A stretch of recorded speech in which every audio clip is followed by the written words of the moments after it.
बच्चे इस चैप्टर में हम एसिड बेस एंड सॉल्ट के अंदर सारा का सारा फिर से वही एनसीईआरटी कवर करेंगे रैपिड रिवीजन में, मतलब कि बहुत फास्ट तरीके से, इन डेप्थ नहीं, इन डिटेल नहीं, रैपिड तरीके से, ताकि आपको एनसीईआरटी का ओवरव्यू हो सके और पेपरों के टाइम आप आसानी से इसको देखकर ओवरव्यू ले सको।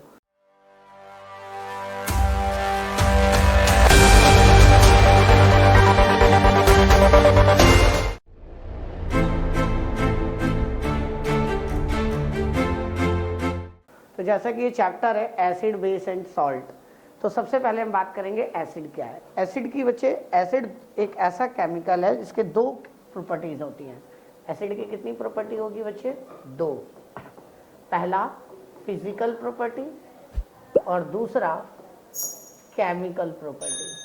देखो फिजिकल प्रॉपर्टी जिसको आप बिना रिएक्शन के पता लगा सकते हो, जैसे किसी भी एसिड का सबसे बड़ा जो प्रॉपर्टी होता है सोर इन टेस्ट। टेस्ट कैसा होगा? खट्टा होगा। आपके खाने में भी जो चीजें खट्टी हैं जैसे कि नींबू, संतरा, इन सब में भी क्या होता है? एसिड होता है। अचार, विनेगर, सिरका, तो जिनका टेस्ट क्या होगा? खट्टा होगा। और ब्लू लिटमस पेपर को, ब्लू लिटमस को किस में कन्वर्ट कर देगा? रेड में। बच्चे लिटमस पेपर एक नेचुरल इंडिकेटर है। नेचुरल इंडिकेटर मतलब जो नेचर से मिलने वाला चीज, और इंडिकेटर का मतलब जो आपको पता लगा कर बताए, मतलब आपको केमिकल के बारे में ये बताए कि ये एसिड है कि बेस, उसे क्या कहते हैं? इंडिकेटर। तो इंडिकेटर दो तरह के होते हैं, एक केमिकल और एक नेचुरल। केमिकल और का एग्जाम्पल है फिनोफ्थिलीन। फिनोफ्थिलीन क्या?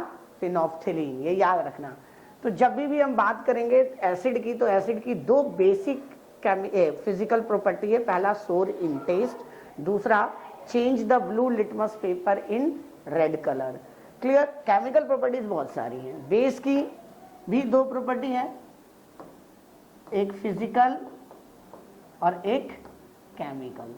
फिजिकल में वही बिटर इन टेस्ट, कड़वा, बिटर इन टेस्ट। इसका आपका एग्जांपल है सोप, ठीक है ना, सोडा, आपके घर में जो भी सोडा आता है। केमिकल इसकी भी बहुत है। एसिड की जो सबसे बड़ी पहचान है वो है H+ आयन। कोई भी एसिड जब तक उसके अंदर H+ आयन ना हो वो एसिड नहीं कहलाता। तो एसिड तभी एसिड कहलाएगा जब उस पर क्या हो? H+ आयन हो। और किस स्टेट में हो? फ्री स्टेट में हो। अगर वो फ्री स्टेट में नहीं है तो वो कभी भी एसिड की प्रॉपर्टी शो नहीं करेगा। तो अगर आपको किसी भी एसिड को एसिड बनाना है या एसिड की तरह रिएक्ट कराना है तो उसके पास क्या होना चाहिए? Free H+ ion. क्लियर? इसलिए एक बड़ा फेमस क्वेश्चन आता है, why the dry HCl does not change the colour of pH paper. क्या क्वेश्चन आता है कि भाई ड्राई HCl मतलब एक ऐसा एसिड जो ड्राई फॉर्म में है, पाउडर की फॉर्म में है, वो कभी भी इसको pH पेपर पे डालोगे तो कलर चेंज नहीं होगा। क्यों नहीं होगा? क्योंकि उस पर फ्री H+ आयन नहीं है। ये याद रखना, क्या? फ्री H+ आयन नहीं है। The power of the acid is also depend on the concentration of H+ ion. जिस एसिड के अंदर H+ आयन की कंसंट्रेशन ज्यादा होगी, कंसंट्रेशन ज्यादा होगी, वो ज्यादा ताकतवर एसिड होगा। और जिस बेस के अंदर OH- आयन की कंसंट्रेशन ज्यादा होगी उसे क्या कहेंगे? Strong base. ठीक है? ये क्या करता है बच्चे? ब्लू, रेड लिटमस पेपर को किस में कन्वर्ट कर देता है? ब्लू में। ये क्या करता है?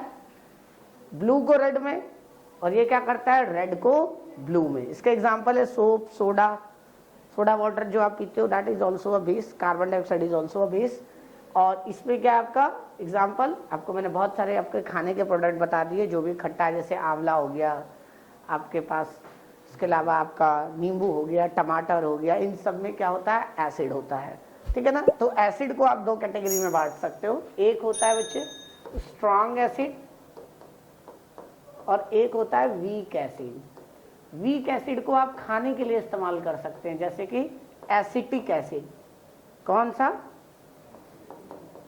Acetic acid. एसिटिक एसिड का फॉर्मूला होता है CH3COOH, ठीक है। इसको हम एसिटिक एसिड भी कहते हैं, विनेगर भी कहते हैं, सिरका। क्लियर? ये कम पावर वाली होती है, इसको यूज किया जा सकता है, एडिएबल होती है। स्ट्रांग में होता है बच्चे HCl, HNO3, nitric acid, hydrochloric acid, H2SO4, sulphuric acid. तो that all are the industrial acid. Industrial acid वो एसिड होता है जिसका इस्तेमाल हम इंडस्ट्री में करते हैं। किस में करते हैं? इंडस्ट्री में करते हैं। किसमें? इंडस्ट्री में। तो याद रखना HCl, HNO3, H2SO4। और ये बेस क्या है आपके पास? दो प्रॉपर्टी है, फिजिकल और केमिकल। फिजिकल में बिटर इन टेस्ट और दूसरा केमिकल अलग है, बात करेंगे केमिकल की। क्लियर? बात आई समझ? एसिड क्या होता है, बेस क्या होता है, एसिड की क्या प्रॉपर्टीज होती है, बेस की फिजिकल प्रॉपर्टी। दूसरी बात बच्चे, एसिड और दो तरह का होता है, एक डाइल्यूटेड और एक कंसंट्रेटेड। डाइल्यूटेड एसिड वो एसिड होता है जिसके अंदर एसिड की मात्रा कम होती है और पानी की मात्रा ज्यादा होती है। मतलब स्ट्रॉन्ग एसिड के अंदर वाटर मिला के हम उसको क्या बना देते हैं? डाइल्यूटेड। और कंसंट्रेटेड एसिड कौन सा एसिड होता है? जिसमें एसिड की मात्रा ज्यादा होती है और पानी की मात्रा कम होती है। क्लियर? देखो, litmus solution is a purple dye which is extracted from the lichen. पौधा है, plant belongs to the division thallophyta. ये बच्चे एक ग्रुप है, कैटेगरी है प्लांट की, which is used as a indicator. ठीक है ना बच्चे? The litmus solution is neither acid nor base. Its color is purple. There are many other natural material like red cabbage. ये भी एक तरीके का इंडिकेटर होता है। टर्मरिक, टर्मरिक बेस के बारे में बताता है। बेस डालोगे तो ये रेड कलर का हो जाता है। कैसा हो जाता है? और एसिड डालोगे तो कोई कलर चेंज नहीं करता है। Coloured petals of the some flowers, इस तरह से बहुत सारे, जैसे क्लोव, वो भी एक इंडिकेटर है। क्या है? क्लोव, है ना। इसे कहते हैं ऑफ्लेटरी इंडिकेटर, जिसकी स्मेल से पता चलता है कि ये एसिड है कि बेस। मैंने आपको पहले भी लिखवाया हुआ है बहुत कुछ, इसको डिटेल में आप कॉपी में पढ़ सकते हो। चलिए एसिड की प्रॉपर्टी पढ़ते हैं पहले। When the acid react with metal, जब एसिड किससे रिएक्ट करेगा? मेटल से। तो जब भी कोई भी एसिड जैसे कोई भी मेटल से रिएक्ट करेगा तो हमेशा क्या बनाएगा? Hydrogen gas. सॉल्ट तो बनेगा ही बनेगा, बट क्या बनेगा? हमेशा हाइड्रोजन गैस। कोई सा भी मेटल डाल दो एसिड पे, एल्यूमिनियम डाल दो तो क्या बनेगा? Aluminium chloride, AlCl3 plus hydrogen gas. Magnesium डाल दो, MgHCl, तो magnesium chloride, MgCl2 plus hydrogen gas. तो कोई भी ऐसा रिएक्शन जिसके अंदर, मतलब कोई भी मेटल जिसके अंदर एसिड मिला दिया जाए, वो हमेशा क्या प्रोड्यूस करेगा? हाइड्रोजन गैस और प्लस सॉल्ट। कोई डाउट? एग्जाम्पल है जिंक ग्रेनुअल्स के अंदर हमने एसिड डाला तो एक गैस बना और गैस जो था उस पर आग लग गया, मतलब हाइड्रोजन गैस था। एक्सपेरिमेंट उसी पे है। ठीक है, ये एक्सपेरिमेंट है कि ये गैस रिलीज हो रहा है और वो गैस रिलीज जो है क्या करेगा? आग लगेगा, तो वो हाइड्रोजन गैस है।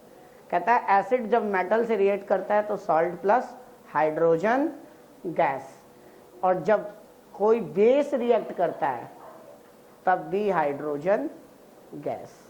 ठीक है, बेस की बात हम बाद में करेंगे, पहले एसिड पढ़ लो।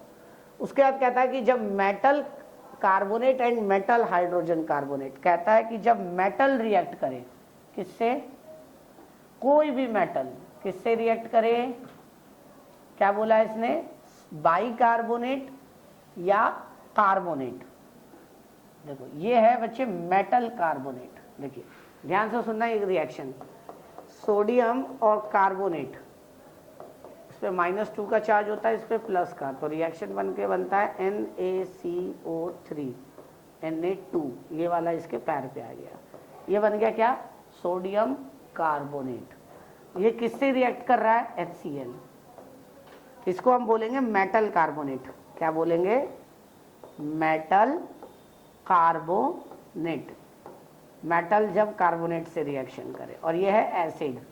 और जब ये दोनों रिएक्शन करेगा तो सोडियम और क्लोरीन मिलके क्या बन जाएगा, सोडियम क्लोराइड, फिर बनेगा वाटर और फिर बनेगा कार्बन डाइऑक्साइड। तो रिएक्शन क्या बना आपका, कॉमन रिएक्शन बना। जब भी मेटल कार्बोनेट रिएक्शन करता है एसिड से तो बनेगा salt plus water plus carbon di. ये फिक्स है, ये चेंज हो सकता है, ये चेंज हो सकता है, ये चेंज हो सकता है, बट ये हमेशा रहेगा। अब आप इसकी जगह ना कुछ और भी मिला दो, मान लो इसकी जगह आप मिला देते हो मैग्नीशियम कार्बोनेट, तो मैग्नीशियम कार्बोनेट होता है MgCO3, क्योंकि मैग्नीशियम पे कितने का चार्ज होता है, +2, और कार्बोनेट पे क्या होता है, -2, तो दोनों कट के क्या बन गया, MgCO3। इसमें क्या मिला दो, HCl। तो मैग्नीशियम और क्लोरीन रिएक्शन करके क्या बन जाएगा, मैग्नीशियम क्लोराइड, MgCl2, और ये CO2 अलग निकलेगा और H2O ये निकलेगा ही निकलेगा। ये बात याद रखना है आपको, बाकी इसको और इसको एडजस्ट करना है फॉर्मूले के हिसाब से। क्लियर। तो जब भी कोई मेटल कार्बोनेट रिएक्ट करता है एसिड से तो salt plus water plus carbon dioxide बनता है। दूसरा है जब मेटल बाइकार्बोनेट, इसको कहते हैं मेटल बाइकार्बोनेट या मेटल हाइड्रोजन कार्बोनेट, तो इसका फॉर्मूला होगा NaHCO3। इसका क्या होता है बच्चे, जैसे सोडियम पे +1 का चार्ज है और HCO3 पे होता है -1 का, तो ये दोनों रिएक्शन करके क्या बनेगा, दोनों सेम है, NaHCO3। तो क्या बन गया, सोडियम बाइकार्बोनेट। तो सोडियम बाइकार्बोनेट एक अलग एलिमेंट है, कंपाउंड है, और जब वो एसिड से रिएक्ट करेगा फिर से वही रिएक्शन, चाहे वो कार्बोनेट से रिएक्ट करे चाहे वो बाइकार्बोनेट से रिएक्ट करे, बनेगा सेम चीज, वाटर प्लस कार्बन डाइऑक्साइड। तो क्या समझ में आता है कि जब भी कोई एसिड मेटल कार्बोनेट से रिएक्ट करता है तो salt plus water plus hydrogen, और जब कोई एसिड मेटल बाइकार्बोनेट से रिएक्ट करता है तो फिर कार्बन डाइऑक्साइड, वाटर और सॉल्ट। क्लियर। इसमें एक एग्जांपल दिया हुआ है बच्चे कि कैल्शियम हाइड्रोक्साइड लाइम वाटर के अंदर अगर हम कार्बन डाइऑक्साइड मिलाएंगे तो क्या बन जाता है, वाइट प्रेसिपिट, दूधिया कलर हो जाता है उसका, मिल्की कलर। तो ये रिएक्शन आता है पेपर में, ये बहुत इंपॉर्टेंट रिएक्शन है, याद रखना। ये रिएक्शन बहुत इंपॉर्टेंट है कि भाई अगर हम लाइम वाटर के अंदर फूंक मारते हैं तो उससे उसका कलर जो है वो दूधिया या मिल्की क्यों हो जाता है, तो ये रिएक्शन पूछता है वो पेपर में।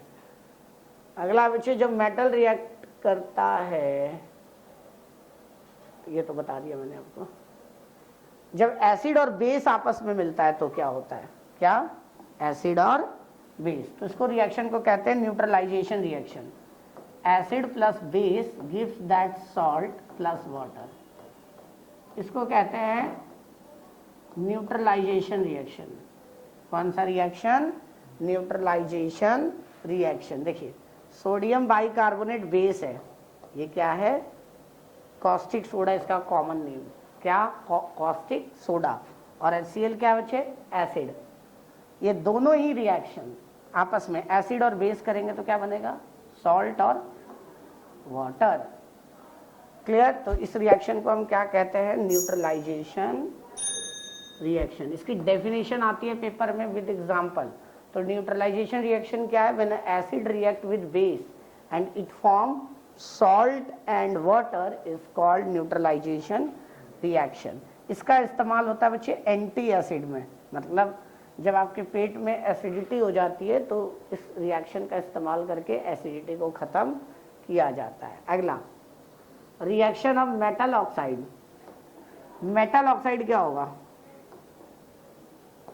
देखो कॉपर प्लस ऑक्सीजन, ये दोनों रिएक्शन करेंगे तो बन जाएगा CuO, copper oxide. Copper oxide किससे रिएक्ट करेगा, HCl से, वाटर से, सॉरी एसिड से। तो ये बच्चे कॉपर और क्लोरीन मिलके क्या बन जाएगा, CuCl2 कैल्शियम क्लोराइड, और प्लस वाटर क्या हो जाएगा, H2O। तो क्या बन गया आपका, copper chloride plus water, copper chloride plus water. तो इसको क्या कहेंगे हम, ये होगा मेटल ऑक्साइड। क्या हो गया, मेटल ऑक्साइड। ये याद रखना, मेटल ऑक्साइड हमेशा क्या होता है, बेस। क्या होता है, बेस, याद रखना। मेटल ऑक्साइड क्या होता है, पेपर में बहुत बार पूछा गया है कि what is the nature of metal oxide, acid, base, salt, neutral. तो आपको क्या लिखना है, मेटल ऑक्साइड हमेशा क्या होता है, बेस। ये बहुत बार पूछा गया क्वेश्चन है। और नॉन मेटल ऑक्साइड एसिड होता है, नॉन मेटल ऑक्साइड ये एसिड होता है। तो देखो ये बेस है, ये वो एसिड है, एसिड और बेस मिलेगा तो क्या बनेगा, वाटर। इस रिएक्शन को क्या कहेंगे, न्यूट्रलाइजेशन रिएक्शन। तो ये वो रिएक्शन है जहां मेटल ऑक्साइड किससे रिएक्शन करेगा, एसिड से।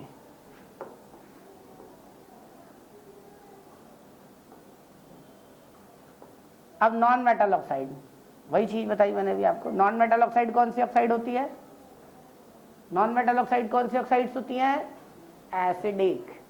क्या होती है, एसिडिक। क्या कहता है, देखो carbon dioxide and calcium hydro oxide कहता है कि रिएक्शंस आप देखो किसके बीच में, कार्बन डाइऑक्साइड और calcium hydro oxide. Calcium hydroxide which is base, calcium hydroxide which is a base react with carbon dioxide. Carbon dioxide क्या है, नॉन मेटल ऑक्साइड। क्या है, CO2। तो कार्बन क्या है, नॉन मेटल है ना, और ये ऑक्सीजन। तो इसको कहेंगे जो बन गया है ये क्या बना, नॉन मेटल ऑक्साइड। ठीक है ना। तो ये क्या होगा, एसिडिक इन नेचर। तो एसिड और बेस मिलेगा और फिर से ये क्या बना देगा, वाटर। क्या बना देगा, वाटर। कहता है कर्ड और सोड सबस्टांस को हमें ब्रास और कॉपर के बर्तन में क्यों नहीं रखना चाहिए। बच्चे ब्रास और कॉपर, तांबे और पीतल के बर्तन में हमें इसलिए खट्टे सामान नहीं रखनी चाहिए क्योंकि वो रिएक्शन करके क्या बनाएगा, एक पॉइजनस कंपाउंड बना देगा जिसको खाने से आपको क्या हो सकता है, बीमारी हो सकती है, फूड पॉइजनिंग हो सकती है। कहता है metal compound A react with dilute hydrochloric acid to produce effervescence, bubbles बनाता है। ये कौन सा गैस होगा, हाइड्रोजन, है ना, नहीं, कार्बन डाइऑक्साइड।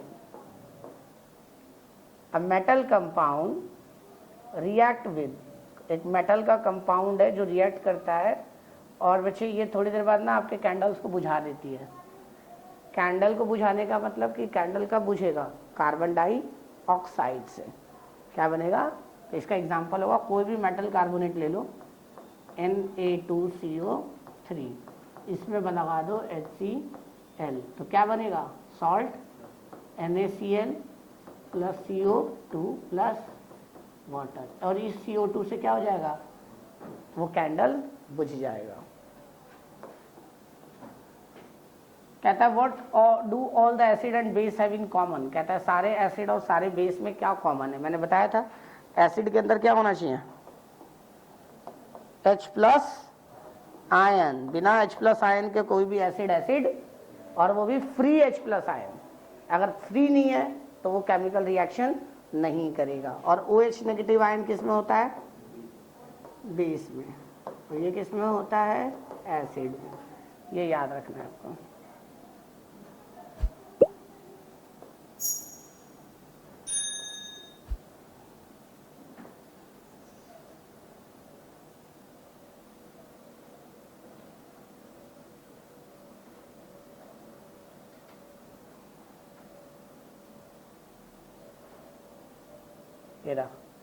जब हम HCl को मिलाते हैं ना वाटर के साथ तो H3 प्लस आयन्स बनता है, H3O प्लस आयन।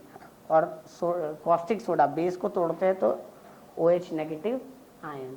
तो किस इसकी बेस प्रॉपर्टी किस पे डिपेंड करती है, इस पे, और इसकी इस पर। चलिए अब इसके बाद हम बात करेंगे कुछ कॉमन सॉल्ट्स क्या आएगा। देखिए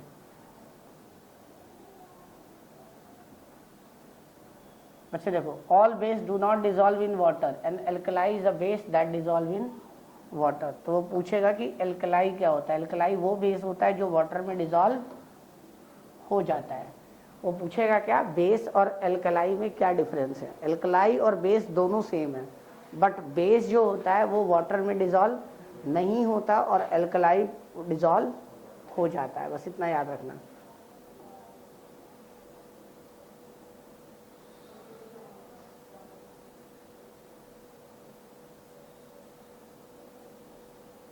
ये the process of dissolving of acid और base in water is highly exothermic. Care must be taken while mixing concentrated nitric acid and sulfuric acid with water. The acid must always be added slowly to the water with constant stirring.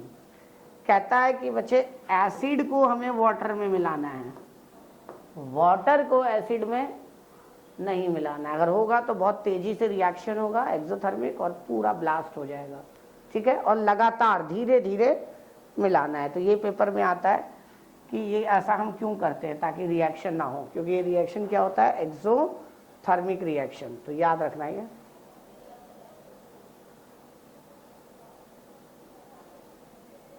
अब acid और base की जो power होती है वो depend करती है pH scale पर। पीएच स्केल की जो वैल्यू होती है वो 0 से स्टार्ट होती है और 14 तक जाती है। जब हम इससे लेफ्ट से राइट जाते हैं तो एसिडिक प्रॉपर्टी क्या होती है, घटती है, डिक्रीजिंग। जैसे मान लो एक का पीएच वैल्यू 1 है और एक का वैल्यू 4 है, तो स्ट्रॉन्ग कौन होगा, 1 वाला, और वीक कौन होगा, 4 वाला। क्लियर। तो अरेंज करना होता है। और जो 7 होता है वो न्यूट्रल होता है, ठीक है। और अगर बेस में बात करेंगे तो पीएच की वैल्यू अगर मान लो 3 है और पीएच की वैल्यू 5 है, 7 है, तो 7 नहीं 8 है, तो बेस कौन होगा, ज्यादा वाला। जिसका ज्यादा पीएच वैल्यू वो ज्यादा बेसिक, जिसका कम पीएच वैल्यू वो ज्यादा एसिडिक। कम पीएच वैल्यू एसिडिक को शो करता है, ज्यादा पीएच वैल्यू बेस को शो करता है। 14 में सबसे स्ट्रॉन्गेस्ट बेस होगा और 0 पे सबसे स्ट्रॉन्गेस्ट एसिड होगा, ठीक है।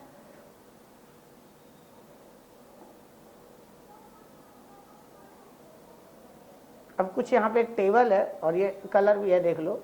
शुरू में जो रंग है वो रेड से शुरू होता है, धीरे धीरे ग्रीनिश होता है, फिर ग्रीन होके फिर ब्लूइश होना। तो ब्लूइश कलर किसको शो करता है, बेस को, और ऑरेंज या रेडिश कलर किसको शो करता है, एसिड को। मिल्क ऑफ मैग्नीशिया बच्चे होता है दवाई, जिसको हम एसिडिटी में यूज करते हैं। All the plants and animal have pH sensitivity. हमारी बॉडी वर्क करती है बेसिक नेचर में, न्यूट्रल से लेके बेस में, एसिडिक नहीं होती, ठीक है। अगर हम एसिडिक हो जाएगा तो हमारी बॉडी काम करना बंद हो जाएगी या बीमारी ज्यादा हो जाएगी। When pH of the rain water is less than 5.6 is called acidic। ये याद रखना, एसिडिक रेन कब होता है, जब पीएच की वैल्यू लेस देन 5.6 हो जाए। ह्यूमन बॉडी क्या होती है, कितने में करती है, 7 to 7.8। ये याद रखने वाली चीजें, पेपर में आता है ये। सॉइल, मिट्टी के अंदर भी जो होता है उसकी पीएच वैल्यू होती है, जिस पे डिपेंड करता है कि आपके सॉइल के अंदर, आपके गार्डन के अंदर कौन सी फल और सब्जियां उगाई जा सकती है।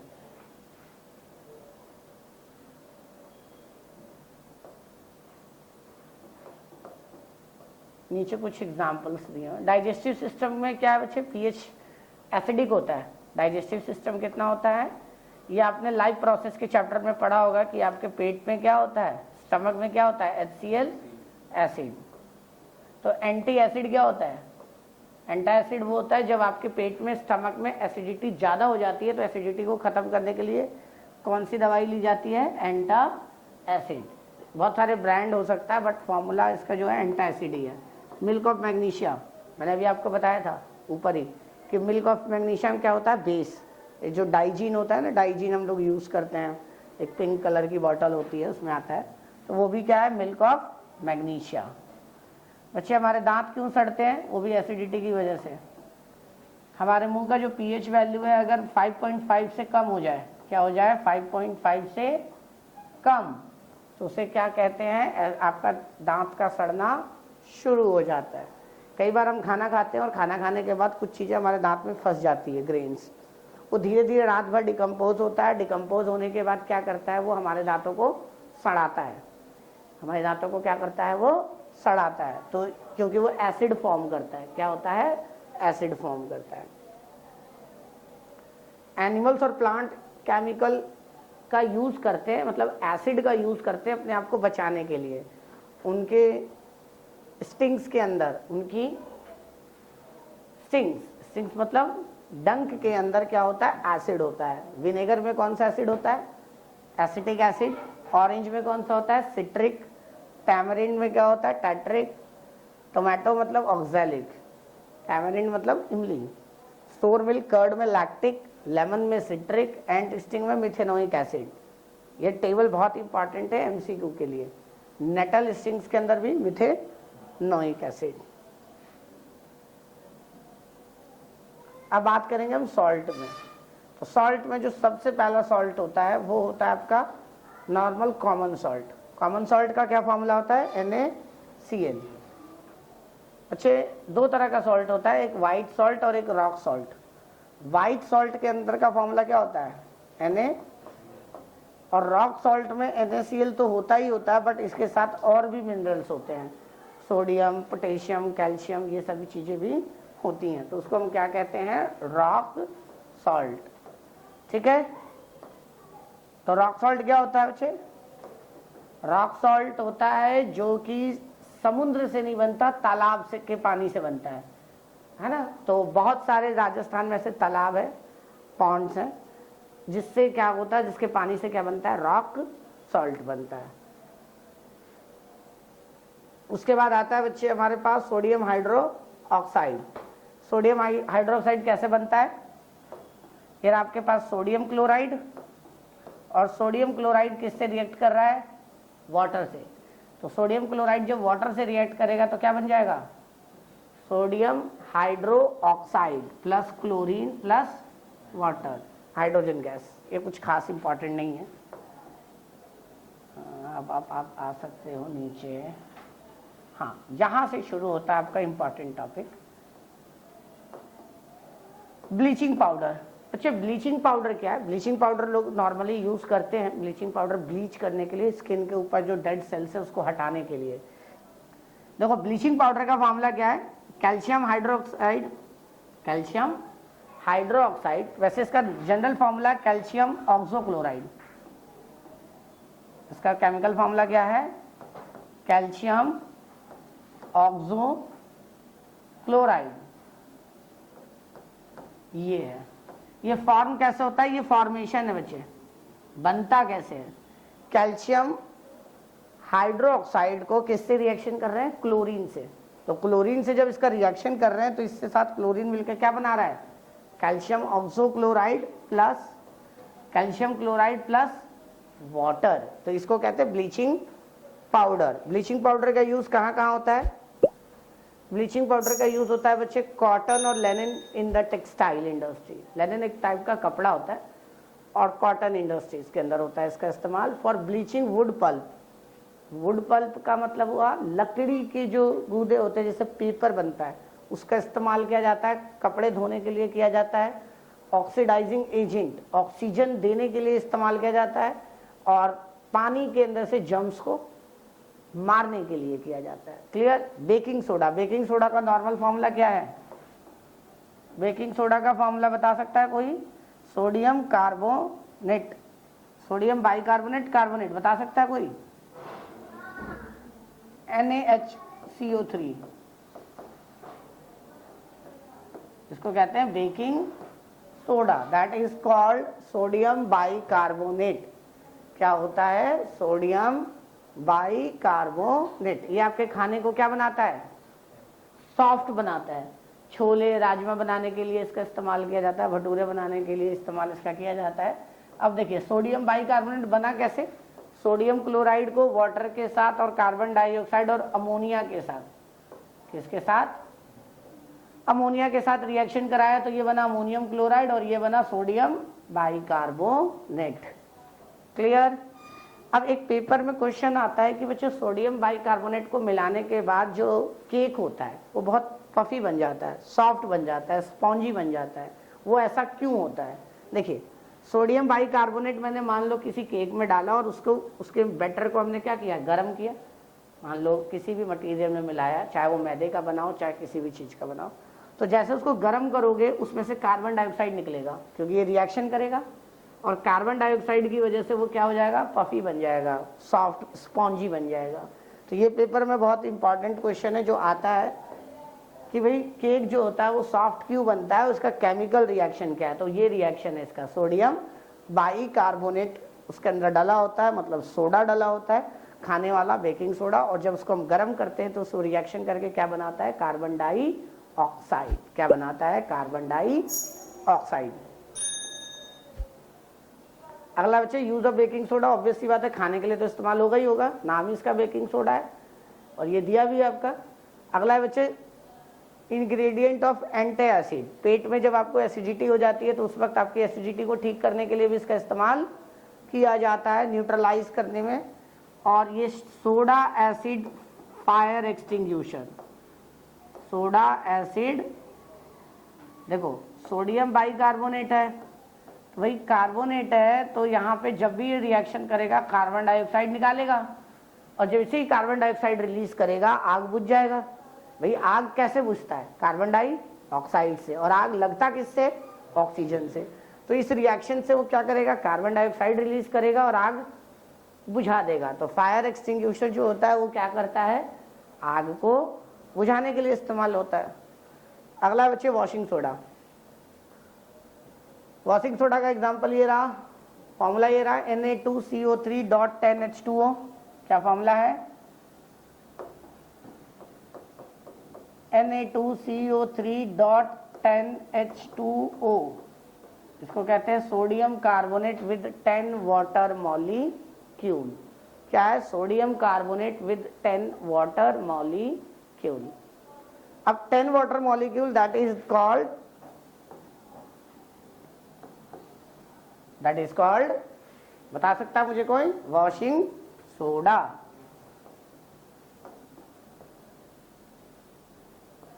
वॉशिंग सोडा का इस्तेमाल कहाँ होता है, कपड़े धोने के लिए,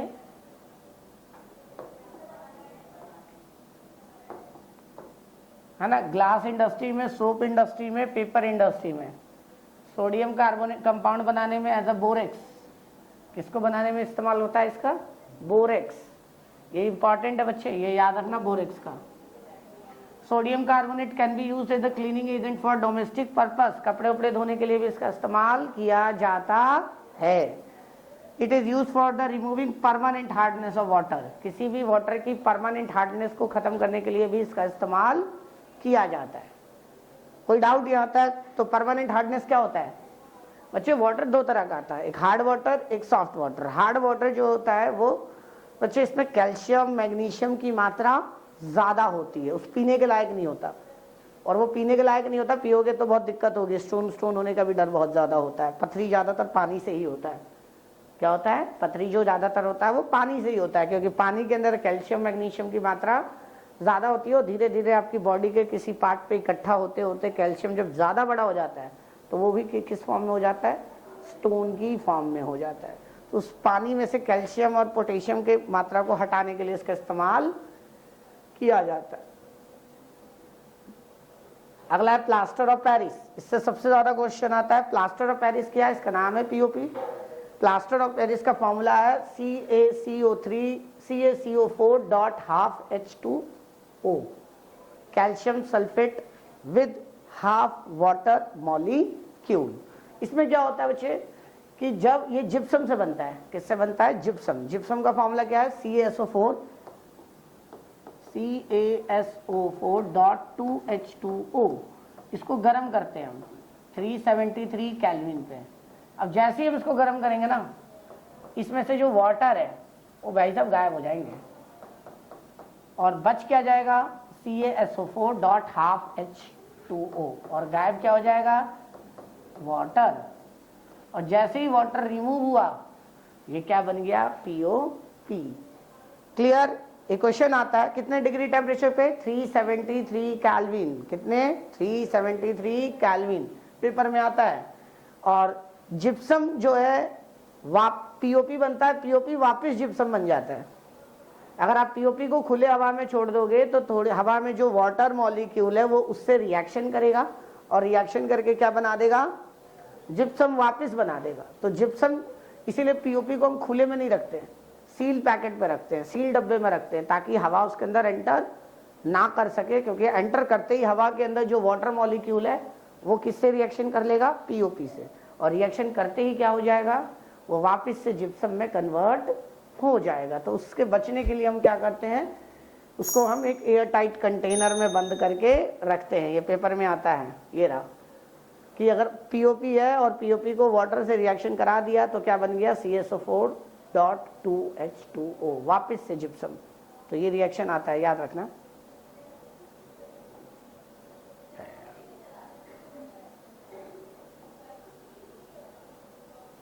इसका इस्तेमाल कहाँ कहाँ होता है, इसका इस्तेमाल डॉक्टर करते हैं, है ना, आपके कभी फ्रैक्चर बोन्स को जोड़ने के लिए, है ना, वॉल को स्मूथ करने के लिए, टॉय बनाने के लिए, बर्तन, कई सारे क्रॉकरी के बर्तन बनते हैं इससे, तो POP का इस्तेमाल वहाँ होता है।